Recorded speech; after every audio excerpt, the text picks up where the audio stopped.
my philosophy, if the managers and the supervisors are not feeling the love, they probably are not passing down the love.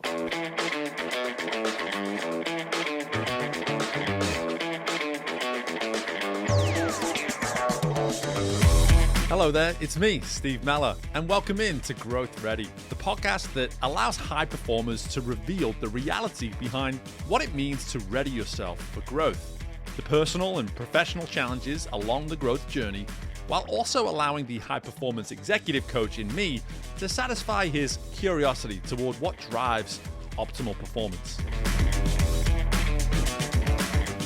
Today we welcome in Rich Salon, otherwise known as Rich the HR Guy. And Rich is a career transition coach. Specifically, he is preparing folks to build a level of trust in their careers so that they can grow themselves to unleash their potential and ready themselves for the career they truly want. And welcome back into the most recent installment of Growth Ready. Delighted to be welcoming in Mr. Rich Salon. Rich, before we start to learn more about you, your career, and all the incredible insight I know you're going to be able to bring us here today, I want to ask you what I ask every guest now. And to you, Rich, what does it mean to be growth ready? Well, I got to tell you, each of us needs to be growth ready because I've not met a perfect person yet, and I'm not perfect by any means. And the more that we grow, the more we can become, the more we can do, the more we can accomplish, and the more we can influence others. Makes the world better. And for me, that's consistent with my life's purpose. I'm a very simple person. My purpose is to make the world better and to help people. So, and part of that's also bringing out, one's true gifts.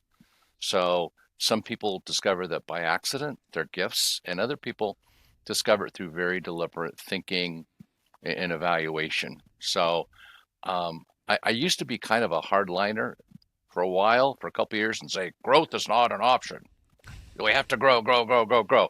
Mm-hmm. And then I decided to lighten up on that kind of mode and focus on inspiring people to grow instead of demanding that they grow.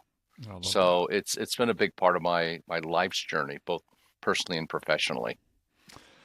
Well, so some great stuff there immediately in this idea of understanding we're not perfect, and likelihood is we never will become perfect. That appetite to continue to grow is what's going to allow us to continue to really discover and reveal what is most important to us. And I really heard that there as well, as like, while you can look back on some of that time in your life and say, gosh, maybe I was forcing and insisting in ways that I probably shouldn't have been.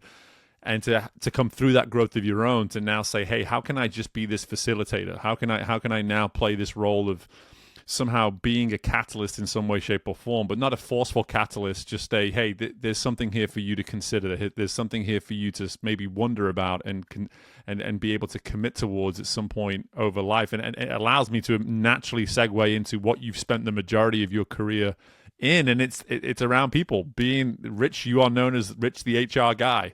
And for you to be able to look back on these many, many years of working with and around people, what were some of those early signs of that exact insight that you just provided us, where you can look back and say, I was making growth a little bit too much about me, and I wasn't really considering how I could maybe set others up to be successful when it came to growth?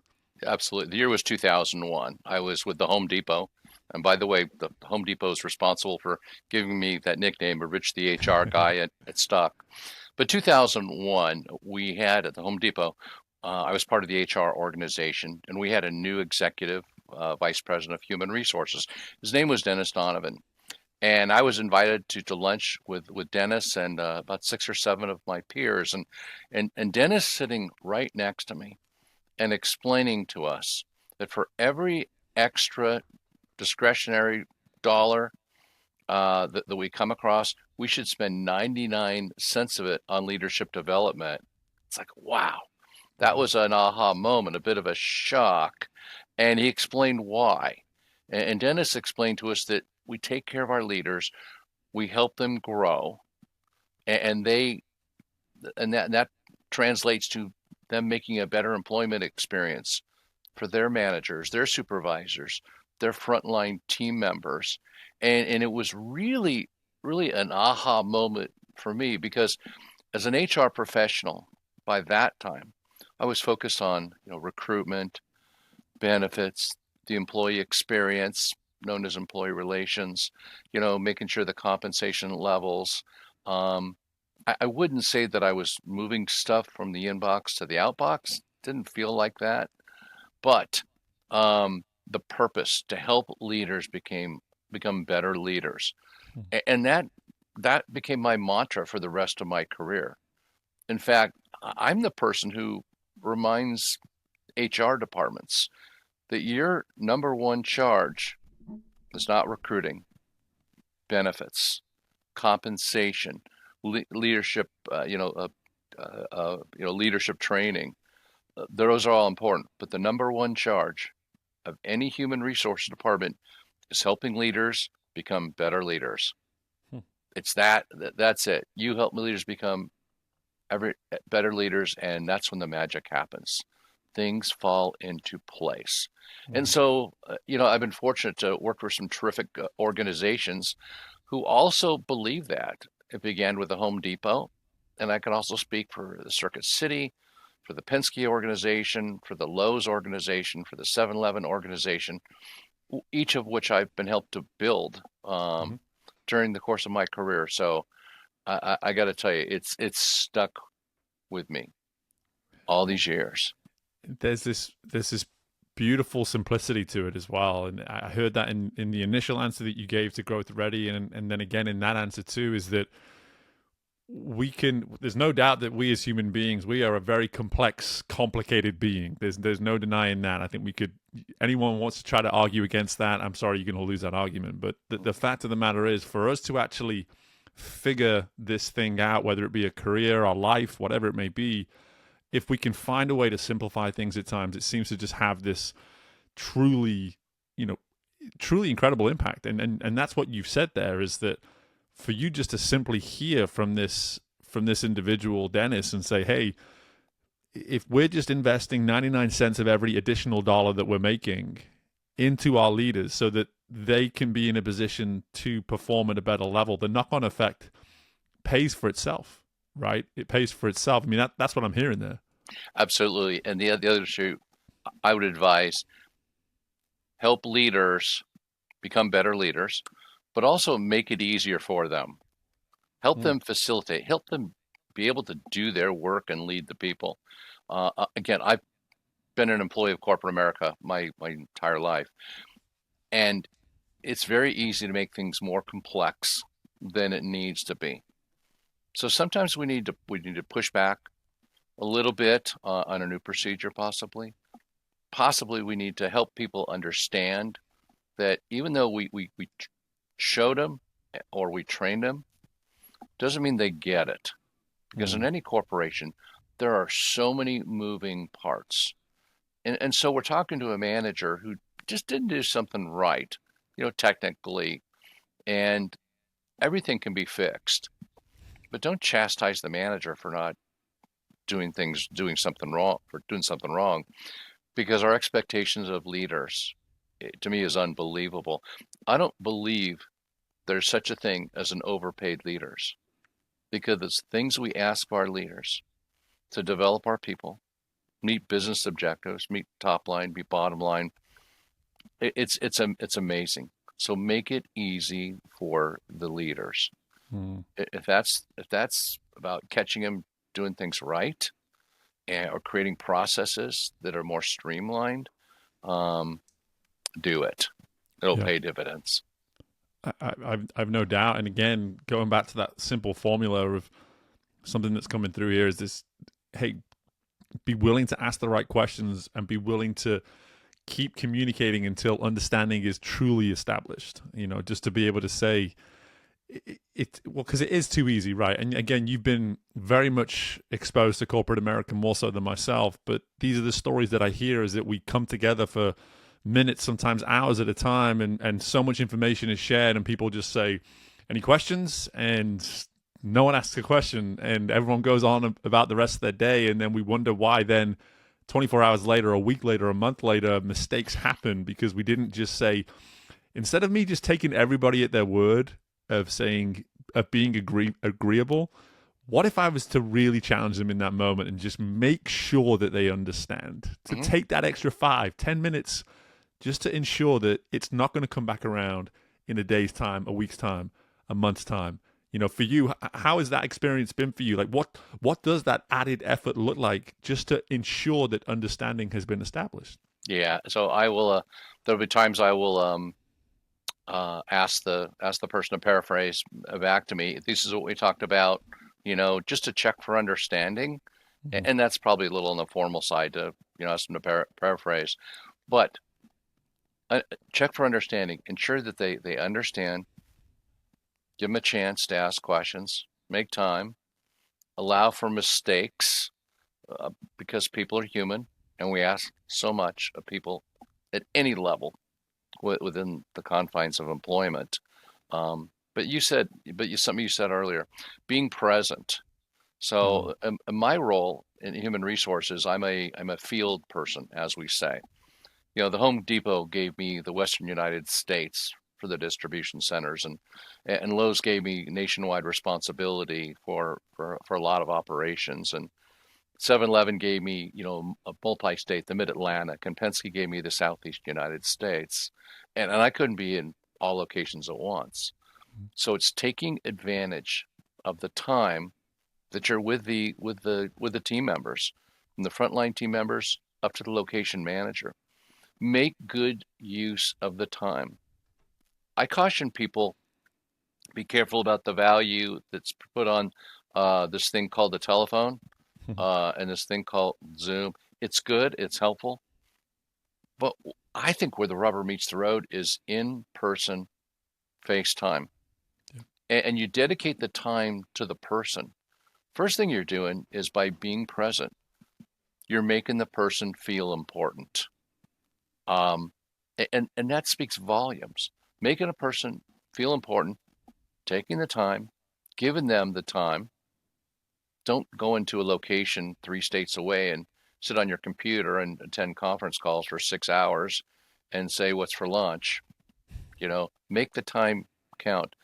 I can't tell you how many times I've been in locations and I've logged thousands and thousands of hours on my feet Mm-hmm. in distribution centers, transportation operations, stores, call centers, corporate headquarters, where people have kind of flagged me out. Hey, Rich, I'm glad you're here today.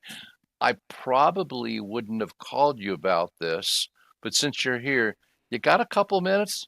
Yeah. Sure. It's great to be here. It's great to see you again as well. How can I help you? And the sometimes it's a really trivial question. Sometimes they want just a sounding board. Hey, I've gotten a couple of opinions. Let me get yours, Rich. Okay. But sometimes is a deep problem, a deep level of frustration. And that doesn't always come from the frontline employees. Often it comes from supervisors and often it comes from managers. And I got a long-term philosophy. I spend a lot of time with location managers and supervisors, in addition to the frontline employees. The frontline employees are incredibly important. But my philosophy, if the managers and the supervisors are not feeling the love, they probably are not passing down the love. So the root of a lot of problems is how the managers and the supervisor are feeling. Because Yeah. what they're portraying, what they're displaying, in the eyes of their team members is important. Are they being portrayed as troubled, or are they being portrayed as confident and self-motivated? So I think FaceTime remains incredibly important. Zoom and phone are fine. They those are used to help maintain relationships, but Yeah. I believe a big foundation of building relationships, getting to the level where you want, really comes with FaceTime. And that's in a location. If that's riding with a regional manager, for a whole day, going location to location, build that relationship. And also at the same time, take interest in their career. I've had vice presidents When I assume a region, I accept responsibility for development, employee experience, compensation, the whole HR experience for the team members, the frontline team members, the supervisors, the managers, the regional managers, but also executives. And I tell the executives that I'm aligned with, I'm your HR business partner. I'm your HR business partner, and I'm here to help you with your career growth as well. And that's kind of a surprise to some executives. They don't expect that from field leaders. They expect it from the chief HR officer, certainly. But like I'm helping their careers, all your team members' career. I'm here to help you. Mm. Um, Either go from good to great on things, or if there's anything that any deficiencies you have, let's get you to good. Yeah, yeah. And I think the couple of things that really stood out to me there. Firstly, we're definitely going to come back to this: the build versus the maintain. I think that is something that in this day and age is so important for folks to really wrap their heads around and see the need to have both and not assume that the most convenient version can be both. That you do have to find ways from a practical standpoint to implement both of those things. Definitely want to come back to that. But something that's coming through in abundance here, though, as well, is when I think about how you answered the first question around this passion that you have to make the world better and to help people by doing things the way you're talking about doing them, by being there in person, by putting boots on the ground and giving people those opportunities to actually see you, it's allowing you to not only, fulfill that goal of yours, but you can actually now start to see the power in this very philosophy that you have. Like you're seeing the benefit. Hey, my being here is paying dividends. It is in fact allowing me to realize this personal mission that I have to make the world a better place and to make sure that I'm helping people in the process. And I'm curious, when you think about the work that you do or have been doing now for the last 3 decades and the work that you do today, when you think about what that looks like, when you see it in its best form, someone who is truly feeling the benefit of you deciding, I'm going to be here as opposed to conveniently just check in through a Zoom or through a text message or whatever it might be. I'm just curious from your side of things, what does that look like to you, or what does that feel like to you when you see the true benefit of showing up, helping someone, and giving them that opportunity to truly benefit from your presence? Well, I would tell you, I'm just a servant, and I have a Mm. servant. I have a servant mentality. Um, Human resources, I believe, we HR professionals are we're built to serve. Mm. And some of the problems we solve are complex. Some are very, very simple. But our job within human resources, and this is my personal feeling, we're there to help the people, solve their own problems. We're not the answer. We're not the answer person. But when I return to a location and somebody calls me by name, Rich, it's great to see you again. I know last time we talked, we were talking about college football, and now that college football season's over, now Rich, what are we going to talk about? So they remember our previous conversations. Mhm. And I've never been employed as an HR team member to be thanked. It's just not me. But Yeah. people do thank me, and people do thank my peers for what they do. And to me, that's good enough. Yeah. Again, I'm here to serve. I'm here to make people feel important. In fact, I discovered just a few years ago really what my life's purpose is that I explain, but my career purpose. Um, Again, I wouldn't say I was moving stuff from the inbox to the outbox all those years, but a few years ago, I discovered my career purpose is to help people find the level of career fulfillment that they want. That's it. And in everything that I do as an HR team member on a payroll of a corporation, as an HR consultant, as a career transition coach, helping people find their career path, as an author, as a speaker. That's it. That's everything that I do, and I've actually translated that into my humanitarian world as well. I have a couple of humanitarian efforts I've got going right now, and the biggest one is yet to come. But help people feel important, help Hmm. people understand their experience, their commitment, and their efforts is making a huge difference. So I do that at work, and I do that outside of work in my humanitarian efforts. So Yeah. it really is about helping people, making people feel important, but helping them find the fulfillment in whatever they do, but especially their career. Because again, I've seen too many people that are just moving stuff from the inbox to the outbox. And look, I was proud to be named chief engagement officer, nicknamed chief engagement officer at a large corporation. And I believe employee engagement is important. So helping more people become engaged, and then take it past engagement, because you can be engaged in your work by the engagement definitions, but you may not be fulfilled. I'll give you an example. We measure employee engagement. Does the person have the tools to do the job?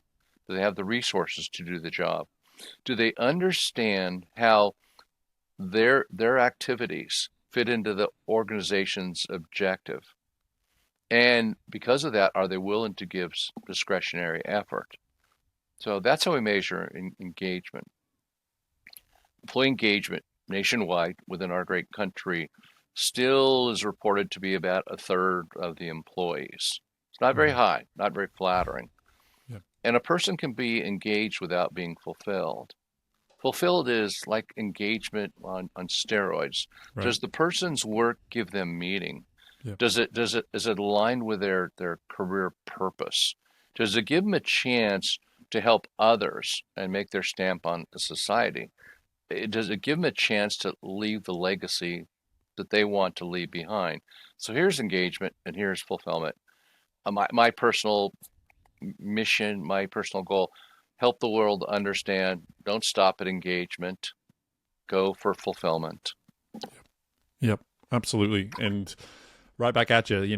That's what I'm all about. Whether it be this podcast or the work that I do as well, is there's something about the engagement piece that you really need to help folks become engaged. You need to give them those pieces. You need to give them that true meaning behind the work, and that next step. And I'm curious to almost ask you that and learn a bit more from your perspective. But from my perspective, going from engagement to fulfillment is where the individual ownership has to take over. Like they have to make that decision that there's something bigger than me that I have now decided that I want to somehow find to reach that level of fulfillment. Can people still support someone in that? Of course. Do they still need mentors and leaders? Absolutely.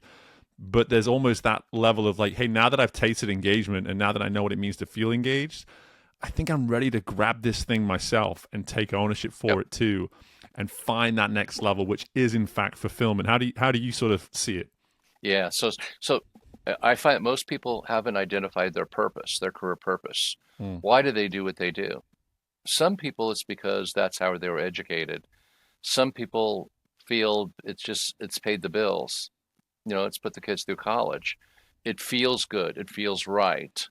And they're successful at it. However, that's going to have limitations because over time, the success may be challenged. Their successful may be challenged because it doesn't align with anybody's purpose.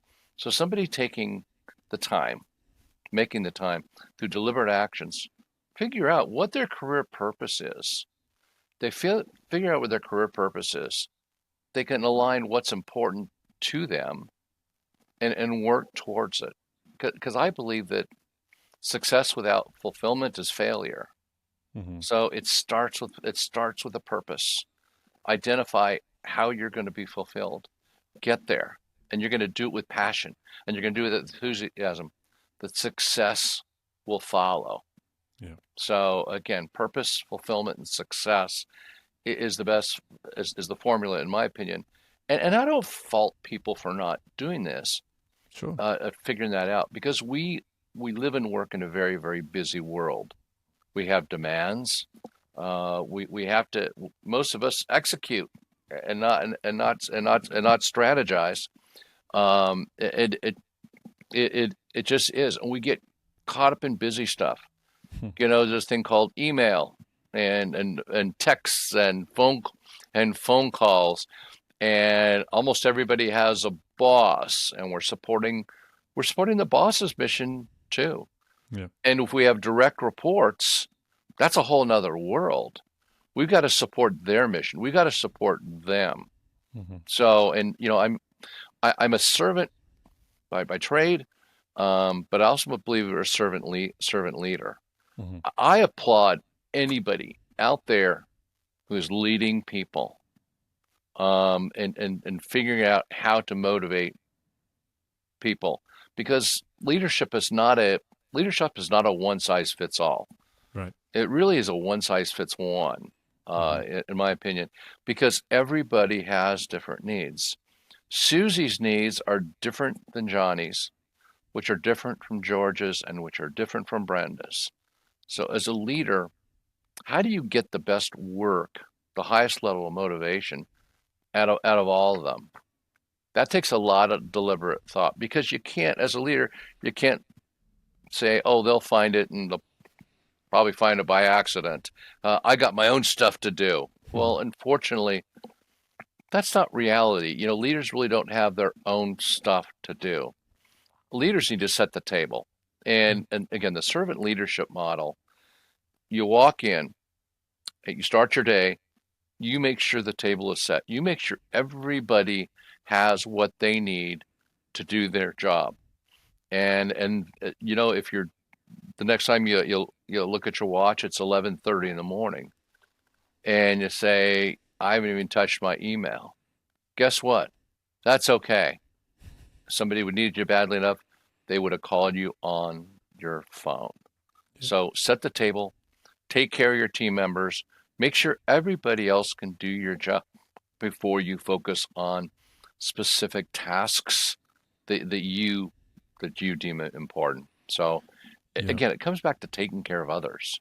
It It's very does. simple. Yeah, it does. And again, it really just very easily allows me to segue into that, coming back to that build versus maintain component as well. Of, as leaders, we can feel as though, hey, I got so much going on.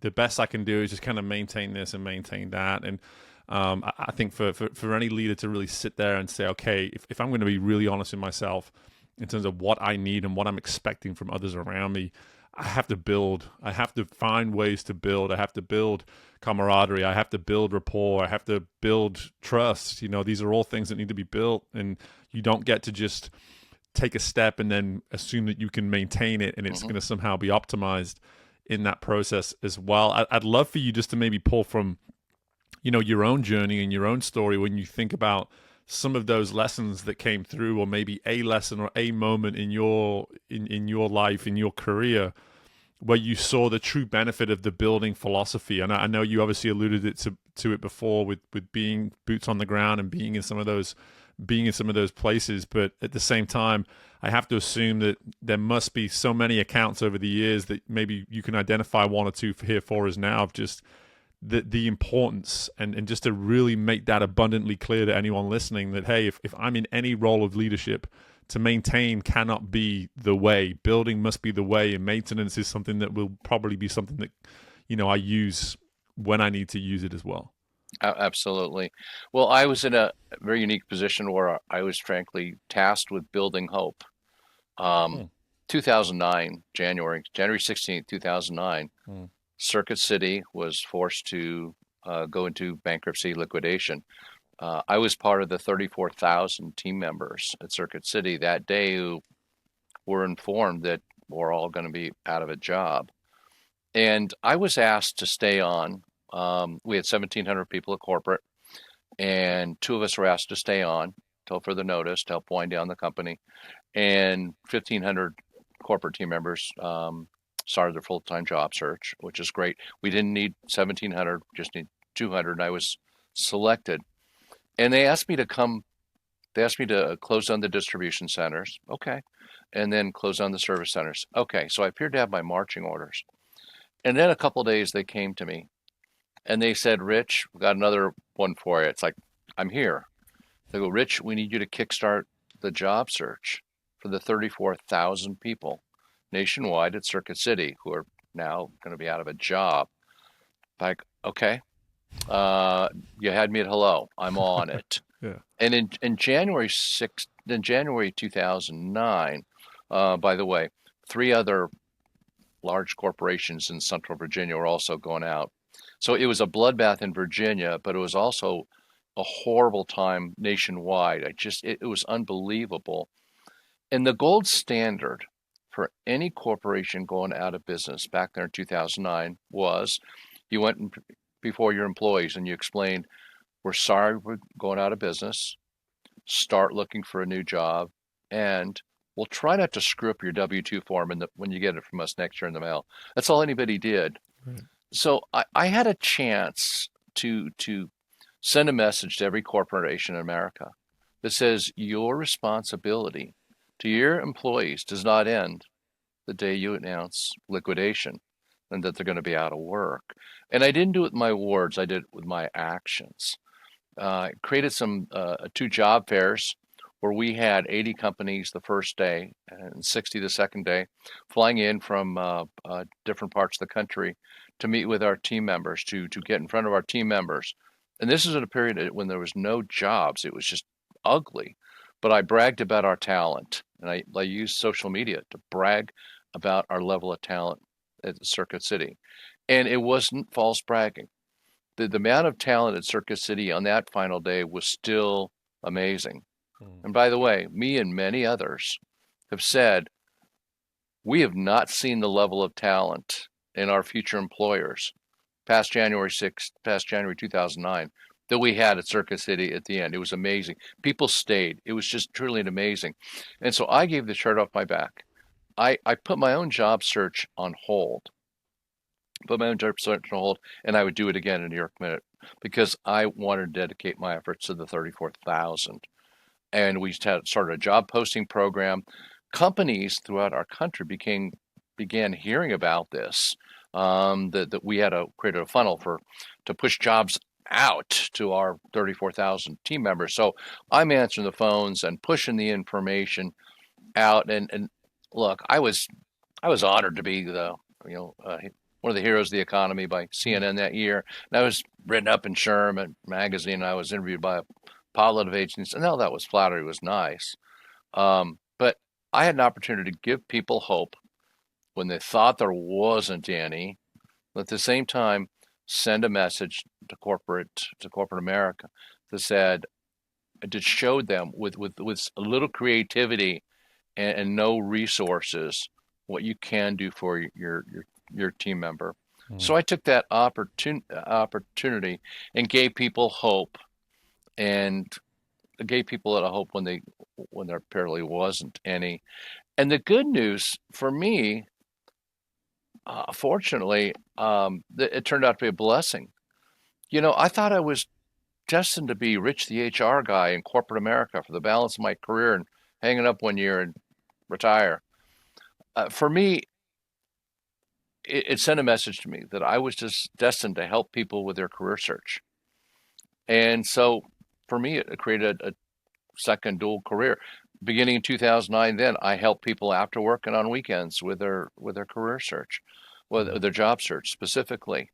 And in 2014, people started asking me, Rich, I don't want a job. I want to become my own boss. It's like, sorry, I can't help you. Yeah. And in 2014, I fell upon an opportunity to become a business ownership coach Mm. where I can match people to businesses. And I work at people nationwide. I'm still doing that. And so I don't have to say no to people. And then at some point, I became an HR consultant. So I help people get started in consulting with some advice and insights, things to consider. So while there's 11,000 career job coaches out there in the United States, there's 2,000 of us matching people to businesses, and I'm one of many people who can help people get started consulting. It's my privilege to be a one-stop shop for all things careers. Right. I don't like. We all have to say no at times, Mm. but there's any one thing I don't have to say no. It's regarding careers. I've not been stumped yet. I've never not been stumped where Rich, I need help. Rich, I got this roadblock. Rich, I can't get over this hump. I can't get the final interview.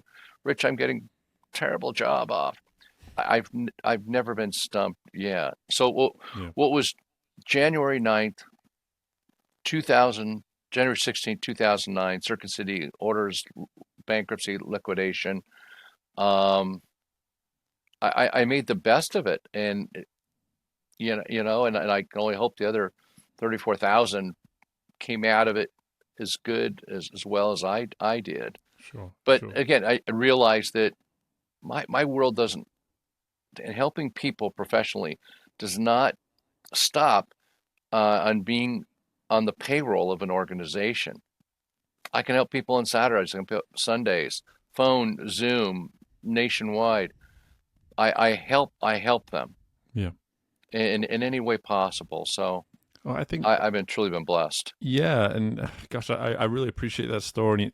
It speaks to something here that I think is so important. Is that you were saying that some of these things it can't be based on just a paycheck or just your marching orders. Like you can't really track hope, right? And but you decided like, hey, I'm going to build it anyway. I'm going to help people find hope in some way, shape, or form through a time when when you're one of that 34,000, everything seems bleak, everything seems over. There's no Mhm. opportunities.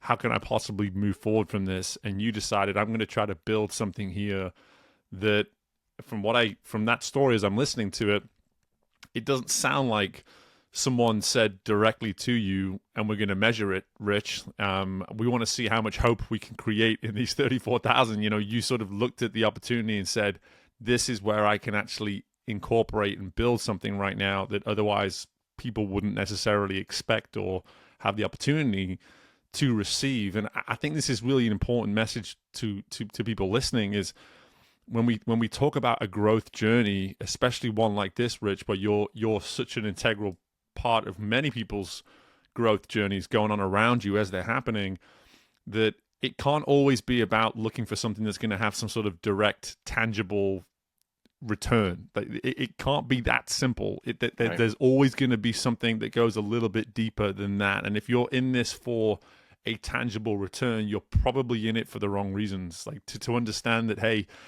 if I really am passionate, if I really am engaged, if I really do want to achieve this thing that Rich has ironed out here that is fulfillment, that isn't going to come in a tangible form. It's going to come in an emotional way. It's going to come in some way that only you and only you can describe. And that's a great thing. That's a great thing to be able to say, I don't know how everybody else feels about this, but all I know is that I'm experiencing complete fulfillment in this moment because I decided to commit to this thing that had I just committed to it at the surface level, I probably would never have found fulfillment from it, which is what I'm hearing that just in such abundance in that story.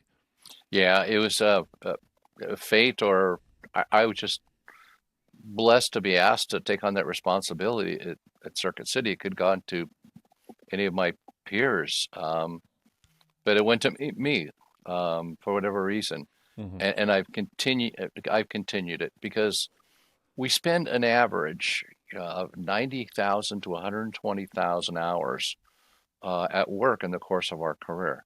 And that is such a major part of our life. Mm-hmm. And again, I've witnessed so many people, unfortunately, moving stuff from the inbox to the outbox, and they do it blindly. They do it without thinking. And it's like, okay, I finished moving 67 items from the inbox to the outbox this week. Okay. Um, people deserve the opportunity to find fulfillment, Mm-hmm. and that's just part of my professional DNA. Yeah. So it really is about career fulfillment, but it's within me, and I've never charged a fee for all the people I help. Mm-hmm. I hate to see talent being underutilized Mm-hmm. or being not utilized. Yeah. There are so many people that are underemployed. There's so many people that are underemployed, and they're not using their true gifts. Yeah. And it hurts me. So whatever I can do to help them bring out their true gifts, and if that's just a way to help them in their current role, or if it helps them decide maybe they should do something else. Or so many people have come to me and they say, Rich, I know I need to do something else. I just can't figure out what it is. So I help them. I have a very Yeah. simple exercise that I ask them to consider doing on their own to figure out what they should be consider doing. It's very simple. Mm. It's I ask them to identify their passions. What do they love doing? What do they love doing so much that's almost a crime to pay them for? I mean, the awesome things. Their talents, not what they think they do well. What have people told them they do repeatedly well? Those are their talents. Because we don't have a good view of ourselves. No. It's not clear by any means. And also what's important to us. Is it autonomy, empowerment, heavy direction, job security, what is it? And then identifying with the help of others, identifying potential career paths or roles that intersect their passions, their talents, and what's important to them. Yeah. And so many of the people that I've explained this exercise to it say, "Wow, nobody's ever put it to them like that. Nobody's ever explained to it, but it makes sense, Mm-hmm. and it's very very simple. And but also you're going to be reliant on two or three sounding boards, like what I call a personal board of directors, Hmm. to help you with the identification process. Yeah. And people come back to me and say, I listened, I did the exercise, Rich, I'm going to be doing this. Not, I'm going to try to do this, Rich. He goes, Rich, I'm going to be doing this. And Mm. if that doesn't work, my backup is this. Right. I'm going for it, Rich. Great. Great. Great. And again, such a it seems like such a small, insignificant way of phrasing it, but it's actually so powerful to be able to say, to shift from saying I'm going to try to do this to I'm going to do this. Again, in my world of coaching, it's even people that you would never imagine, like, hey, these people are in they're an executive at this great company, and they're successful in so many people's perspectives. And then when you sit down with them and you hear, ifs and hopefully's coming out of their mouth and try come out of their mouth, and you just sort of go, come on, where's the conviction? Like, why are you missing with the conviction? And then you get to do so much work around that. But I'd like to believe that anyone listening to this can relate to that too, that we do struggle with that. We step into that Yeah. at times where, hey, gosh, for whatever reason, I don't have the kind of conviction that I want around this particular area, whether it be career, whether it be family, whether it be somewhere else in your life, whatever it may be. That conviction, it takes work, it takes effort, it takes time to actually create it, which is what I'm hearing here, is that through that exercise, it's one thing to give someone an exercise like that, but if they really go away and they're diligent about it and they do the exercise correctly, on the other side of it is going to be conviction, complete clarity. It's like, hey, because I did the work, this is what I want to do. This is what I want to do. I ain't going to try. I ain't going to try, Rich. I'm going to go do it. I'm actually going to go do it. And someone actually was nice enough to call me out on that about 2 or 3 weeks ago as we speak now, is that they told me, hey, I see you doing this and doing this and doing this. And I said, oh, man, I'm trying. And they just went, whoa, you ain't trying. You're doing. You're doing. And I was like, hey, you know what? I appreciate that. I appreciate you holding me accountable to that language, because that person was right. I wasn't trying. I was, in fact, doing. I have been doing a lot of these things. And so that's one of the great bits that can kind of come around with this too, is that acknowledgement from that personal board of directors, like you said. They're looking at you after they give you some of that insight and support. They're looking for you to go out and do, so that they can then come back around a month from now, a year from now, and say, I see you doing. I see what you're doing. I see the conviction you're doing it with.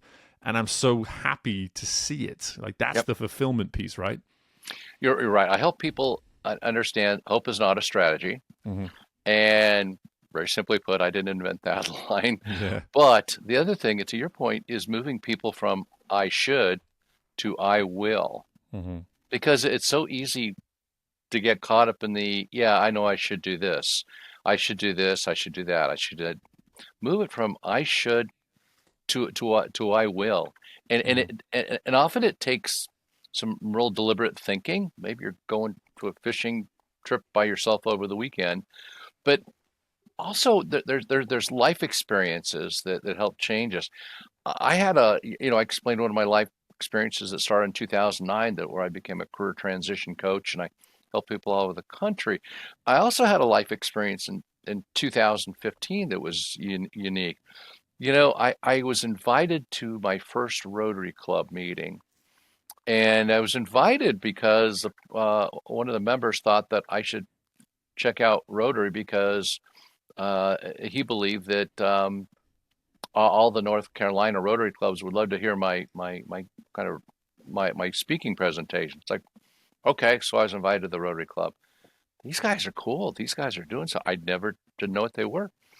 Fast forward a couple weeks later, I'm back in the Richmond area, and the person I'm meeting with says, "I'm going to take you to my BNI group, and I'm going to take you to my Rotary Club." Oh, cool! And at the end of that Rotary Club meeting, I was like, "Wow, you guys are awesome!" I've been to two Rotary Club meetings in 2 weeks, the only two in my life, and it was amazing. I would have categorized myself as a giver prior to that, 2015. But I saw what these two Rotary clubs were doing, one in North Carolina and one in Virginia. And what they were doing was absolutely amazing. These guys were moving mountains. It's like, wow, my volunteers and my community effort uh, doesn't hold a candle to what these guys are doing. So at the conclusion of that second meeting, I said, any chance there's a Rotary Club in Goochland, where I live in Goochland, Virginia? Yeah. And they go, as a matter of fact, there is. Yeah. And I was oblivious to the Rotary Club of Goochland, which was formed 19 years prior. And we're a pretty tight community, and I didn't even know it. Yeah. Shame on me. But so I ended up joining the Rotary Club of Goochland, and that made me club president within 3 years. And then I became an area governor for 4 years. And I continue to hold three leadership roles within Rotary International and helping clubs from Pennsylvania through South Carolina. And I'm using my true gift. What they saw to me the day they joined me, they get the first day I joined, they gave me my shiny red badge. Congratulations, you're our new membership chair. Hmm. Because they saw the passion that I was as a human resources. Yeah. So I'm all about membership. All these roles I hold in Rotary lately are about membership, driving Rotary membership, because we really do some great work. And now I'm trying to inspire them to innovation. In fact, I'm carrying the concept of one size fits one into Rotary because Rotary was formed on a one size fits all model. Mm-hmm. But along the way, this Rotary journey, we're just moving mountains. We do some incredible things locally. I'm part of a project team of 5 people who's working with a Rotary club in Kenya Yeah. to fund a managed water project in Kenya for a village that doesn't have what we call managed water. In Kenya, in the village of 2,800 people, the women and girls, it's their responsibility to touch the water. They're taking buckets and they're going about half mile away, filling up the bucket from the only well. Then they're walking it back, and that's how you get water for personal consumption for the livestock. That's what they have. They don't have Mm-hmm. any taps, no spigots. So we're funding a project. It's going to cost about, and we've got it. So it's going to cost about $95,000, but we got it. Mm-hmm. They're going to have a new well. They're going to have a water tower, adjacent to the village, and they're going to have 6 spigots, one in each of the 2 schools, the 2 churches, and then the two in the town square, so they can just walk over to one of these spigots, turn it on, fill up their bucket or their water receptacle. We're giving them a water filter, for each resident, so they can bring the water back and filter it in the home for usage. Mm-hmm. We're transforming their world, and if I have it my way, this is only phase one of the project to Right. transform their lives. So since 2015, I've really gone through a personal transformation, and I'm on the Rotary journey for life. And I recently was asked to become a board member of a grief center. There's in Virginia, there's a grief center that offers free group counseling following the death of a, family friend, a loved one, and it was my privilege to be asked, which happens to align with what I believe will be my life's legacy. I don't believe my life's legacy will be Rich, the HR guy in corporate America who wrote a few books and did some speeches and helped a lot of companies and helped a lot of people with their career search. No, when I retire, I plan to become a wish granter Mm, for adults with a diagnosed with a terminal illness. Um, love Make a Wish. I'm one of Make a Wish's biggest fan. But mm, their age limit, they stop at age 18. So who takes care of the people in their 20s, their 30s, their 40s who sure. are diagnosed with a terminal illness? And by the time they're diagnosed with a terminal illness, at that age, they're often broke Hmm. because of the money Yep. that it costs for health care uh, over the their challenging years, and I believe those people deserve a final wish. And I don't hide it. This is a tribute to my mother. Hmm. My mother passed away in her 30s when I was a child, and I don't remember anybody asking mom a final wish. We did Yeah. nothing that I remember, and so it's my way to give back. But if I hadn't found that Rotary, if I hadn't gone to that Rotary meeting in North Carolina in 2015, and then that other one within a couple weeks later in Virginia, I, I, I, I really wouldn't be able to to move mountains from a humanitarian standpoint. Yeah. So, and I do believe volunteerism is important. When I work with people in their career search, of course I'm looking at their LinkedIn profile and understanding their background and their education. Okay, okay, great. But then I'm really focused on that category called community or volunteerism, Hmm. volunteering on their LinkedIn. What are they doing? What have they done? Because I believe that's important to anybody in a career. Hey, if they're going on the American, Heart Walk, American, Heart Association walk every 3 years, that's great. They're doing something, or if it's every 5 years, whatever they're doing to help humanity. So I kind of like humanity, what they're doing for humanity, to what they're doing in their career to kind of become that who they are. Yeah. And like me, I'm using my true gifts through Rotary to help attract new members, Hmm. retain existing club members. When club members leave Rotary for whatever reason, let's leave with a good experience, a good feeling, so they'll speak highly about their membership. So there's a lot of things we do in human resources that actually is very, very important to charitable organizations, nonprofits like the Rotaries and the Lions and the Hmm. Kiwanians, as well as the American Heart Association, American Cancer Association, and I can go on and on again. But using your true gifts for both professionally and personally um, really can make a difference. Yeah. No doubt. And one thing that I've learned a lot about you, Rich, over the last hour is you have a lot going on.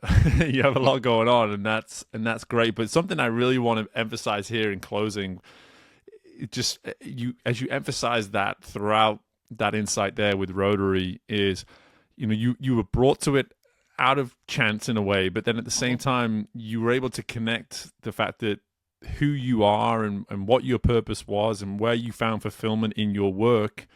This was yet another way of doing that, and it allowed you to continue to grow in terms of the magnitude at which you could be of impact and be of value and be of service. All these things that you already believed in, you were able to now see that if I spend more time in this area now, I'm going to continue to learn even more about just how great I can grow these very areas, these very parts of myself, and continue to see my value have wider impact than simply the lane that I'm in right now within my career. And it is something that I myself completely agree with. As I built my business, this past year was the first year I was like, okay, I think having got the business to where I need it to be now, to now allow it to start growing from here, I feel like I have that time and that space to say, okay, what would it look like to be on a board of directors over here and be volunteering for this thing over here? Because for me, to your experience, and I can reaffirm it,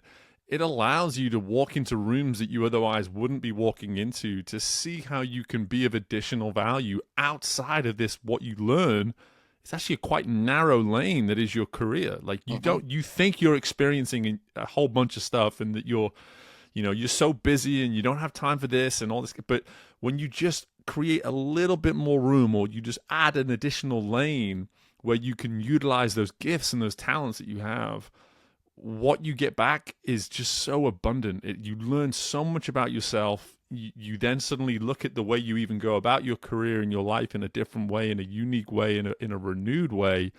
And your value is immediately just optimized in such a beautiful way. And I'm so glad that you brought this around, because I think anyone listening to this may wonder, it's like, do I have time, or can I make time for this kind of thing? And what your story provides us here, Rich, it's like, you need to, you need to figure it out and find the time and make the time, because you're actually going to benefit in the long term from what you learn about yourself in that process as well. So I'm just so thankful that you brought us to that, Rich. And listen, we're just at about time here, and I cannot thank you enough in terms of just the insights, the stories, and the value that you've been able to bring to this discussion, because it can help somebody see just the real magnitude at which we can apply our talents and be of impact and be of value, no matter what your way of pursuing and finding fulfillment may look like over the course of your career and life. But for anyone that maybe wants to learn a bit more about you, Rich, or just reach out to you because they feel the need to, understandably so, off the back of this conversation, Rich, what are some of the best ways that we can get a hold of you and learn more about you? LinkedIn is probably the best. It's find me on LinkedIn. If you even type Rich the HR guy in Google, you'll find me. There you go. If you go to LinkedIn, Rich Salon, Salon, or Rich at richthehrguy.com. So just remember Rich the HR guy. Start Googling, go through LinkedIn, and you'll find me. And by the way, Steve, this has been a great discussion, and I want to wish you all the best in your this show. This is amazing. I actually caught an episode where you interviewed Jason Silver recently, and that was very, very impressive. So you were helping so many people through your podcast. This is extremely valuable, and I just want to commend you as well. Oh, Rich, words mean a lot, man. Thank you so much. It's certainly one of the main reasons I do this, and so for you to acknowledge that means the world. But listen, you've got a fan in me, and I'm going to be encouraging other people to go Google Rich the HR guy from now on for sure. But listen, brother, in the meantime, just thank you again, and just best of luck with everything in your world moving forwards. Very good. Thank you, Stephen. Until we meet again. And my thanks again to Rich for joining us on the show today. First thing that comes to mind that I really just wanted to leave you all with here is that notion of going beyond the engagement to fulfillment. Fulfillment is one of those words that I think too often we can be discouraged by what's going on in the here and now to not consider what that might look like. And I, for one, and I know Rich clearly agrees, believe that we need to look past the moment that we're in and consider what is possible. Start with that engagement. Ask yourself, am I engaged in what I'm doing? Do I feel a sense that I'm not fully engaged? If that's the case, okay, great to know the truth. What can we do about it? How can I become more engaged? Knowing that the more and more engaged that I become in the work that I do, in the life that I live, at some point beyond that moment, you're going to arrive at considering fulfillment. You're going to start to get a little bit more ambitious around what you can get out of this journey. That's exciting. That's an amazing situation to be in, to say, hey, beyond this engagement, if I just continue to put in the time to become more and more engaged, that fulfillment is potentially waiting for me on the other side. So if you don't understand what fulfillment looks like right now, that's fine. Just know that by being more and becoming more engaged in the work that you do and the life that you live, fulfillment will eventually be something that you can consider. You can get clear around what it looks like. And then with that engagement, you can go and pursue that fulfillment. Take ownership for achieving that fulfillment as you go through the rest of your career and the rest of your life. So I really appreciate Rich bringing that to the forefront within this conversation. Great stories, great insights, courtesy of Rich, the HR guy. Be sure to take the time to go give him a follow and learn more about what it is he does. And as far as what we're doing, let's keep going with what's working, because these episodes of late have been phenomenal. They continue to deliver such a variety and diverse selection of insight. And I, for one, continue to benefit and learn as the person that's asking the questions. So I have to believe that you, as the listener, must be benefiting in a whole nother way. I would love to learn how you might be benefiting or how you might be feeling about this transition that we've taken from the previous podcast Career Competitor to now where we are as Growth Ready. What have you learned? What do you like? What do you still want to hear and see more of? Let me know, steve@growthready.com or podcast@growthready.com. Either way, it's going to get to me, and I would love to learn more about it. Best of luck with anything and everything you've got going on in your world, and I look forward to doing this again with you very soon. Bye for now.